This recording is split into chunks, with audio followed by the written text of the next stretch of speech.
Hello बच्चों, let's see what the question says. The question says when a molecule of pyruvic acid is subjected to fermentation and forms lactic acid there is.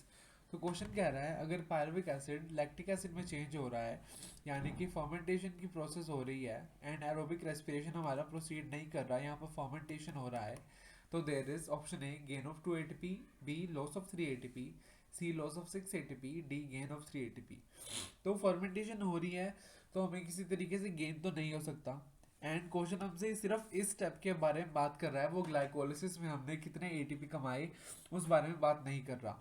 Okay, तो एक molecule of pyruvic acid एक molecule of lactic acid में change हो गया, यहाँ पर एक NaDH2 का यूज हो जाता है और वो NAD प्लस में कन्वर्ट हो जाता है। एंड एक NaDH2 जो होता है वो 3 एटीपी के बराबर हो जाता है। तो यहाँ पर क्या हुआ, यहाँ पर हमें जब NaDH2 NAD प्लस में कन्वर्ट हुआ तो हमें लॉस हो गया 3 एटीपी का। सिर्फ इस प्रोसेस की बात पूछी जा रही है, यहाँ पर 3 एटीपी का लॉस हो चुका है।